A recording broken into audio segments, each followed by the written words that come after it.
Através do humor, você pode suavizar alguns dos piores golpes que a vida oferece. E uma vez que você encontrar o riso, não dê importância ao quão dolorosa a situação pode ser. Você pode sobreviver. Bill Crosby. Capítulo 4. Várias vezes por dia, ela pensava em seu encontro casual com Anthony Hollins. Ela acreditava que seu nome soava familiar, mas ainda não sabia o porquê. Deus, ela gostaria de colocar seu nome no Google e ver o que saía. Talvez louco, abusivo, homem ou um maluco com um complexo de supremacia? Um dia, enquanto atendia o bar, eles começaram a conversar e não sobre qualquer coisa que Claire podia se lembrar, apenas conversa.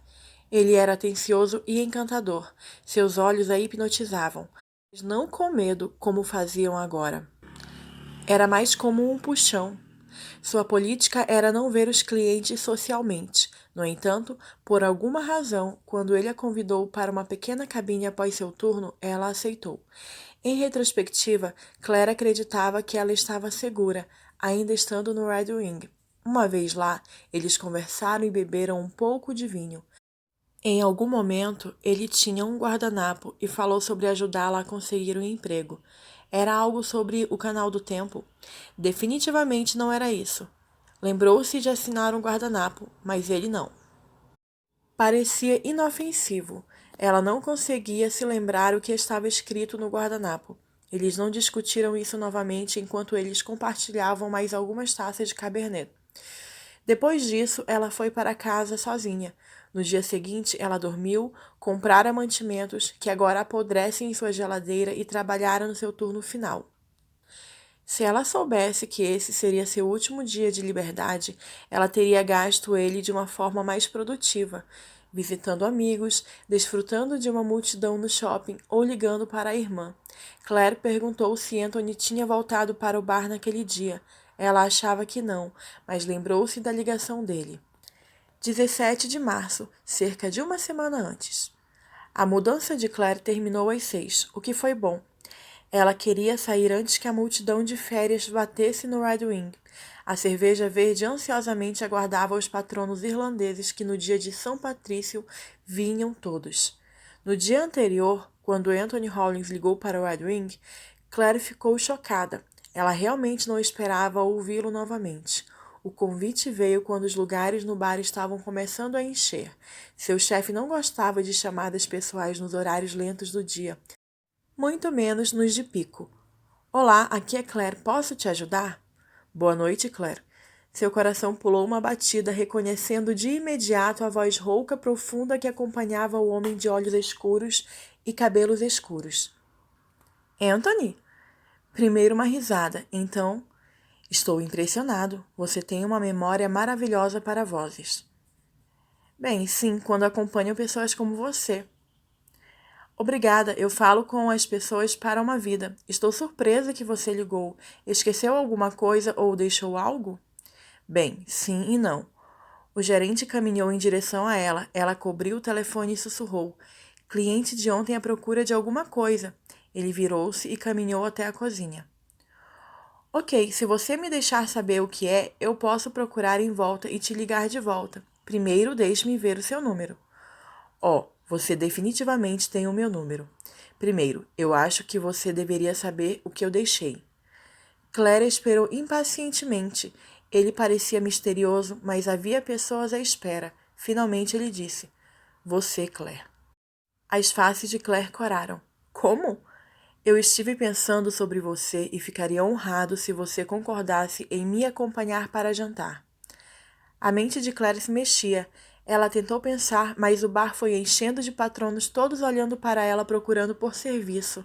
Anthony estava esperando por ela para responder. Ontem à noite ele estava tão bonito e charmoso. A perspectiva de alguém como ele, mais velho e bem-sucedido, tendo tempo para ligar para ela depois de algumas horas de conversa, era lisonjeiro. Ela trabalhou para soar resistente. Eu sinto muito, eu trabalho até fechar. É muito tarde para o jantar. Alguém chamada Cristal, que atendeu ao telefone, disse mais cedo que você trabalha o primeiro turno amanhã. Ou você vai me ligar de novo e me mandar para casa com o coração partido. Claire suspirou. Isto era fora de sua zona de conforto, mas, novamente, ela não quer ser responsável pelo envio de um pobre e bem-sucedido empresário lindo para casa com o coração partido. Eu vou sair amanhã às 6, mas se você se lembra da noite passada, não é sempre pontual. Eu poderia estar pronta até às 7, se não for tarde demais para você. Seu tom era leve e mais rápido. Maravilhoso. Devo buscá-la na Red Wing ou no seu apartamento? Oh, Deus, ela não estava pronta para ele saber onde ela morava. Eu posso encontrar você. Ele a cortou. Tenho certeza de que você pode, mas deixe-me pegar você em grande estilo. Vejo você às 7 na Red Wing, e nós estamos indo para Cheskzar. Até amanhã, Claire. O telefone desligou. Nos próximos 60 e 70 minutos, a enxurrada de pedidos e clientes que necessitavam de pacificação mantiveram sua mente longe de registrar integralmente suas ações. Ela aceitou o convite para um dos melhores locais para jantar em Atlanta com alguém que mal conhecia. Ela quebrou a regra de não sair com o cliente e não sair no mesmo carro em uma regra de primeiro encontro. Mas talvez o primeiro encontro tivesse sido no stand na Red Wing. Então isso vai ser oficialmente o segundo encontro, que é totalmente aceitável. Oh, meu Deus, o que ela usaria? Às 6h15, ela cronometrou oficialmente seu registro equilibrado, na parte de trás do bar. Havia um pequeno vestiário onde os trabalhadores do sexo feminino mantinham suas bolsas, casacos e roupas extras. Claire sabia que sua camiseta Red Wing e jeans não fariam jus ao Cheskzar. Além disso, a última vez que ela viu Anthony, ele estava usando um terno preto muito agradável. Abrindo seu armário, ela tirou um vestido preto. Ela não tinha tido muito tempo esta manhã, mas depois de depilar as pernas, ela decidiu correr ao shopping e ver se Macy tinha algo em sua faixa de preço. Descobriu que não havia nada de graça, mas encontrou um vestido preto simples em promoção. Era menor do que ela normalmente usava, mas se encaixava e ela não teve tempo de ser exigente. Depois de uma corrida rápida em Burlington, um par de sandálias de salto alto preto simples foi comprado. Ela tinha um casaco de algodão preto que complementou o vestido bem e seria perfeito para uma noite fria de primavera. Depois de trocar suas roupas e colocar sua camiseta e calça jeans de volta para o armário, ela se olhou no espelho. Ela imediatamente se sentiu boba. Isso não era ela. Ela usava jeans, camisetas e tênis. Algum delineador, rímel e gloss, acompanhados por uma escova rápida através de seu cabelo, era tão bom quanto isso iria ficar. A julgar pelos gritos de ambos os lados do bar, quando ela entrou na frente da Red Wing, ela fez tudo certo. Olha isso, coisa quente. Aonde você vai toda arrumada? O gerente de Claire tinha uma variedade de vozes em seu repertório. Esta foi a sua de paquera. Sentindo-se brincalhona, ela decidiu jogar de volta para ele e responder no belo sotaque sulista. Por que, senhor? As sílabas arrastadas. Eu não sei o que você quer dizer. Ele ergueu as sobrancelhas e olhou. Ela continuou. Bem graciosa bondade, eu tenho um pequeno encontro com um cara estranhamente obscuro e alto. Poucos minutos depois, Claire viu um preto brilhante Porsche estacionar à frente do bar. Vejo vocês mais tarde, não me esperem. Os colegas de trabalho por trás do bar fizeram um pouco de barulho e gritaram. Claire sorriu enquanto as vozes desapareciam nos sons da noite, do outro lado da porta. Anthony saiu do lado do motorista. Imediatamente, ela ficou contente que havia decidido encontrar um vestido. O tom claro do terno Armani dele estava perfeitamente adaptado. Sua saudação foi educada quando ele mais uma vez beijou-lhe a mão e a acompanhou para a porta do passageiro. O simples ato parecia elegante. Sendo um autêntico restaurante italiano de 4 estrelas no centro de Atlanta, todos sabiam que Cheskzar tinha a reputação de ser um lugar difícil de conseguir reservas. No entanto, a anfitriã imediatamente os guiou para um de seus melhores lugares. Quando o garçom chegou com os menus, Anthony pediu imediatamente sua melhor garrafa de Barolo. Até o garçom partir, Claire começou a olhar para o menu. Ela não pôde deixar de notar que não haviam preços. O que isso significava? Quando ela olhou para cima, atrás da pasta de couro grande, Anthony estava olhando para ela, e não seu menu. Mais uma vez, Claire sentiu o rosto corar. Você já sabe o que você quer? Ela perguntou. Eu acredito que sim. Ele estendeu a mão para o seu menu. Claire soltou, embora ela não tivesse tido a chance de realmente ver suas escolhas. A coisa toda de sem preço a tinha abalado um pouco. E eu não posso vê-la por trás deste grande menu. Claire sorriu. Ela nunca tinha conhecido um homem como Anthony. Ela sentia como se tivesse toda sua atenção, e foi bom, mas inquietante. Quando o garçom voltou com o vinho, ele derramou uma pequena quantidade em um copo. Anthony provou o líquido e respondeu: Ah, sim. O garçom serviu então 2 taças. Claire perguntou se isso era o que as pessoas falavam de um navio de cruzeiro com um serviço incrível. Só Deus sabe que ninguém foi tratado assim no Red Wing. Antes que ela percebesse o que acontecia, Anthony pediu o jantar. Bem, obrigada. Seu tom de voz era hesitante. Você não gosta de salada Caesar e camarão linguine? Ele perguntou espantado. Oh, eu gosto. É que eu nunca tive ninguém fazendo meu pedido sem me perguntar a minha preferência. Claire pensou consigo mesma. Mas então, novamente, eu nunca conheci alguém como você. As pontas de seus lábios se moviam para cima e seus olhos brilhavam. Se você não gosta de sua comida, nós certamente podemos enviá-lo de volta para buscar outra coisa. Ela gostava da comida. Assim que o linguine chegou à mesa e o aroma de alho e manteiga penetrou seus sentidos, ela sabia que o sabor seria ainda melhor. Quando o camarão tocou sua língua, ela saboreou o sabor temperado. Anthony foi incrivelmente charmoso e educado. Depois do jantar, enquanto esperava uma manobrista, ele gentilmente colocou seu braço ao redor da cintura dela. Ele era muito mais alto do que ela percebeu no Red Wing. Inclinando-se para baixo de sua orelha, ele sussurrou: Posso te beijar? Sentindo a sensação incontrolável de seu olhar, Claire apenas assentiu. Quando seus lábios se tocaram, eles eram macios e cheios. Momentaneamente, ela sentiu o resto do mundo desaparecer. Ele terminou cedo demais.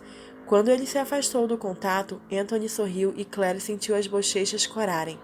Uma vez que eles estavam de volta no carro, ele perguntou: Você está pronta para voltar para Red Wing ou devo levá-la para sua casa? Claire pensou em suas opções. Ele ofereceu-lhe uma terceira alternativa. Ou você gostaria de se juntar a mim na minha suíte, talvez por um pouco mais de vinho, ou poderíamos chamar o serviço de quarto para a sobremesa. Sorrindo, ela respondeu: Eu gosto de sobremesa. O hall de entrada do hotel era requintado com pisos de mármore, grandes lustres brilhantes e enormes arranjos florais. Claire tentou não olhar ao redor. Ela nunca tinha entrado no estabelecimento exclusivo. Sua suíte no Ritz era grande como um apartamento e, uma vez lá dentro, ele permaneceu suave e sensual. Seus olhos eram profundos, deram-lhe a sensação de chocolate escuro e derretido. Embora ela não o conhecesse muito bem, ela concordou em romance e prazeres sexuais. Ele era romântico e atencioso. Havia algo nele que a fez quebrar todas as suas próprias regras. Foi depois da meia-noite, quando Claire levantou a cabeça para encontrar agora o leite com chocolate dos olhos de Anthony. Eu realmente preciso voltar para minha casa. Claire tinha apreciado os lençóis macios. Eu não quero incomodá-lo, eu posso pegar um táxi lá embaixo. Ela começou a se afastar quando ele gentilmente estendeu a mão para ela. Se eu prometo a você um passeio na parte da manhã, você consideraria mais uma sobremesa? A expressão de Anthony, bem como outras de suas características, informou a Claire que ele queria que ela escolhesse a sobremesa. Ela sabia que não estava programada para estar no trabalho no dia seguinte. Eu não quero atrapalhar sua programação. Estou certa de que você está ocupado. Eu prometo. Isso não é uma interrupção. E talvez depois de mais uma sobremesa poderíamos ter outra taça de vinho. Há ainda pouco na garrafa de serviço de quarto. A última vez que ela olhou para o relógio era 1h15. Mesmo naquele momento, Claire não percebeu a consequência de seu acordo no guardanapo. Quando Claire deitou no sofá recordando os acontecimentos que levaram a este lugar e a esta situação, ela não conseguia se lembrar de viajar. Lembrou-se de um carro, mas não conseguia se lembrar de qualquer outra parte da casa. Ela não conseguia se lembrar de todas as outras lembranças de Atlanta. Naquela época, uma e 15 era sua última lembrança consciente de sua vida. A partir das outras janelas perto da cama, ela podia ver apenas árvores. Ela devia estar no final da habitação, porque ela não podia ver mais da casa. Suas janelas estavam longe do chão. Mesmo que se abrissem, ela iria quebrar alguma coisa se saltasse daquela altura. Dia após dia, o céu se iluminava em tons de cinza e depois escurecia muito cedo. Manter o controle dos dias tornou-se difícil. Querendo saber onde estava, Claire disse a si mesmo que quando Catherine voltasse, ela iria perguntar sobre sua localização. Catherine não veio. O homem jovem que não fala inglês, sim. Dia após dia, ninguém veio falar com ela. A comida veio e o quarto foi arrumado. Roupas foram milagrosamente lavadas e voltaram para o seu armário e gavetas, mas nenhuma pessoa jamais foi vista. Ela estava sozinha. O isolamento era um inferno. Não deixava marcas físicas, mas era uma forma mais limpa de abuso de Anthony. Claire nunca foi de assistir muito à TV, e a TV em sua suíte não tinha muitos canais. No entanto, ela verificava as notícias todas as manhãs para saber que dia era. Eles haviam começado a misturar. Em 2 de abril, ela finalmente ouviu uma batida repetida na porta. Os últimos 13 dias não foram uma perda total. Depois de 2 ou 3, Claire percebeu que o canal do tempo falaria do clima local. A primeira vez que ela havia se sentado para assistir, ela ficou atordoada. O locutor da meia-noite, Shelby, se graduou em Valparaíso um ano antes dela. Claire a sentia incrédula. Como poderia Shelby estar no canal do tempo e ela ser mantida prisioneira em uma casa em Iowa? O clima local veio de Iowa City, Iowa. Ela descobriu que suas janelas davam para o sudeste. O sol brilhou em alguns dos 13 dias de sua reclusão. As horas de sol se estenderam por minutos a cada dia, mas ainda parecia frio. Com as janelas com isolamento e lareira acolhedora, o conhecimento da temperatura para Claire era mantido por Shelby e seu canal de tempo. Como um meio de fuga, Claire virou-se para a leitura. As estantes embutidas estavam cheias de best-sellers atuais. Haviam séries e livros individuais. Ela gostava de ler quando criança, mas a vida tinha tornado muito ocupada. Isso não era mais um problema. Ela também descobriu uma pequena geladeira que sempre foi abastecida com água e frutas. Ninguém nunca perguntou o que ela queria comer. Realmente, ela não estava com fome, considerando que ela não fazia nada para abrir o apetite. Tomou banho, vestiu-se e se enfeitou um pouco. A rebelião parecia sem sentido, sem ninguém para se rebelar contra. Um sinal de progresso. As contusões desapareceram de vermelho ao azul, a púrpura a verde, amarelo e agora muito indistinto. A batida veio novamente. Alimentos em geral entravam após a primeira batida. Essa pessoa estava esperando por um convite. Ela não achava que era Anthony. Ele não batia. Poderia ser Catherine? Lentamente, Claire se aproximou da porta. Sim? Quem está aí? A antecipação de realmente ouvir uma voz responder a ela foi estimulante.